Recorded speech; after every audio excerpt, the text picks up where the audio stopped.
Hey you, so on this video, 5 things I hate about stacking slash collecting precious metals.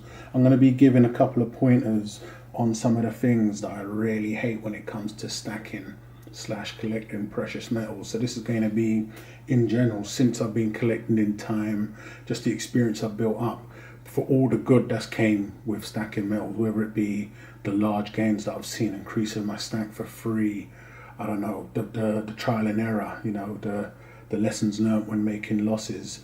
These things have always been in the background, and every video is going to be positive or negative to a little.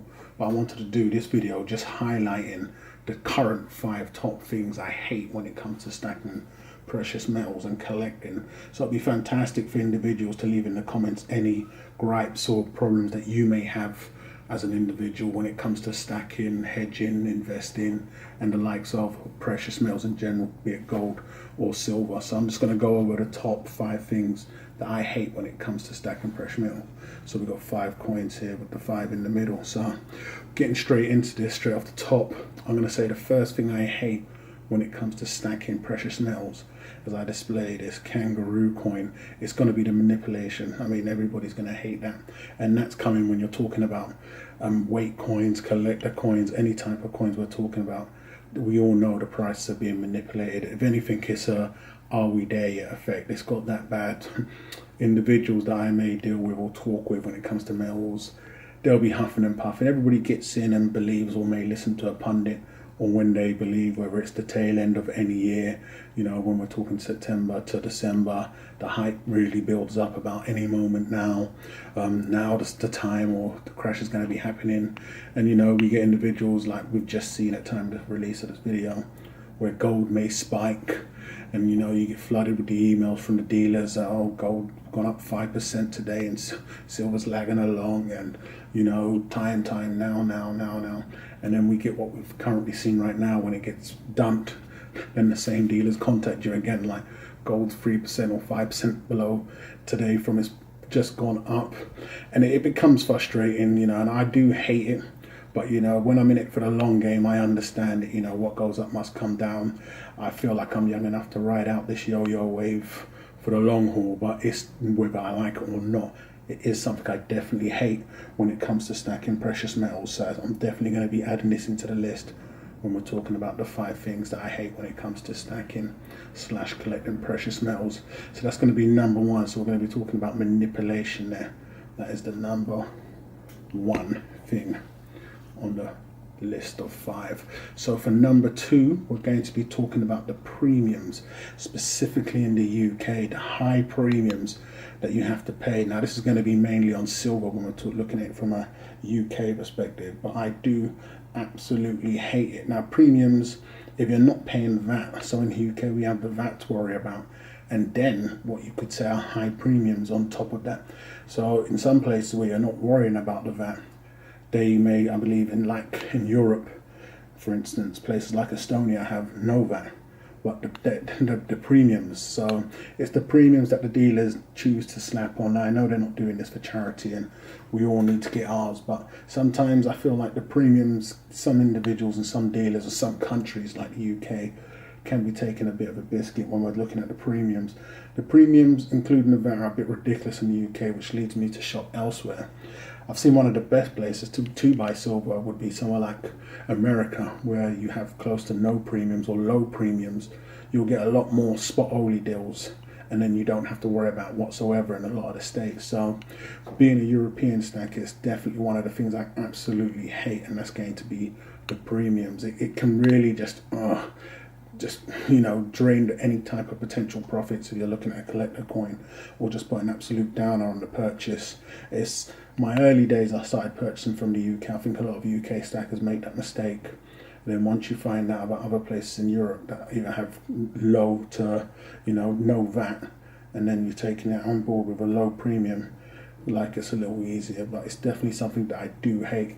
I don't see them ever stopping it in the UK wise, but as I'm a UK stacker, European stacker, it's definitely up there, and that's the premiums that one has to pay on silver.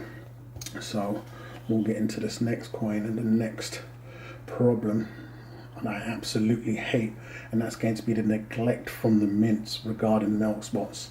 Now, it's a touchy one because it's when we're talking about the degree of milk spots in which mints are more dangerous and lethal than others. We all know who they are, but it's just an absolute neglect from an industry point. So, I mean, individuals have mentioned to me before, and I absolutely agree, it's not like I believe it's an unsolvable problem. You know, we had a situation where it wasn't the case before at one point. Now, people have said it because it was fractional silver and 925 and the likes of it.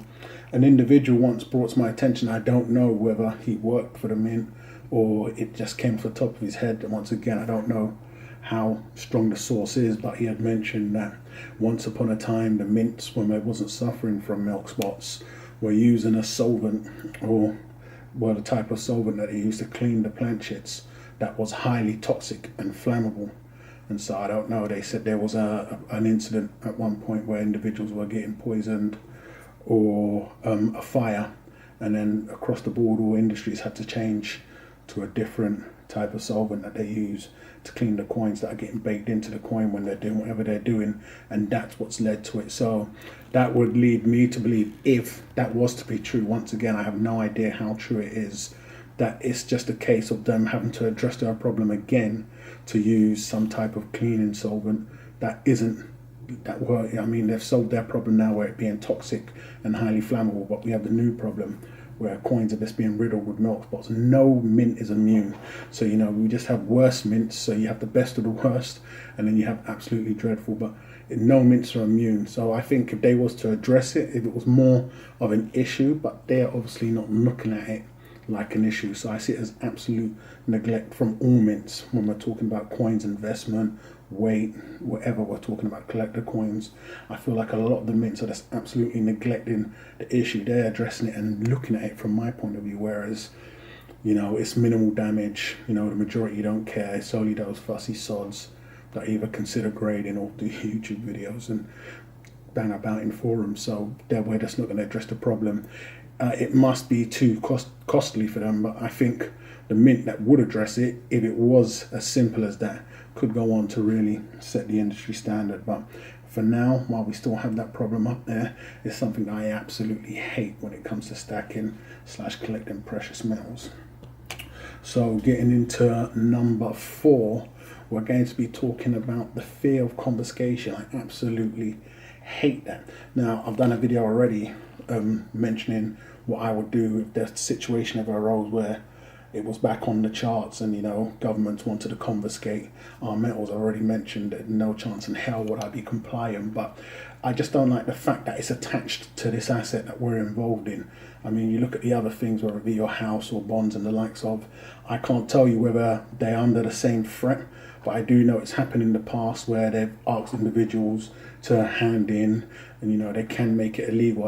I don't see it looming over the heads of other assets or other things that individuals may put their money into, whereas with these, it has been an option before, and it may be something that they can draw on again, or they'll just look to heavily tax.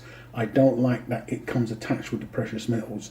So, you know, for you doing the right thing, whether you want to protect your wealth or a hedge or insurance or even just the investment opportunity at metals, I don't like the fact that it comes with a threat of confiscation. I've already made my standpoint clear, like no chance in hell I won't be compliant, good luck to you. But I just don't like the fact that it's attached to precious metals and it's not looming over the head of other asset classes. So that's going to be number 4, and that's going to be the fear of confiscation.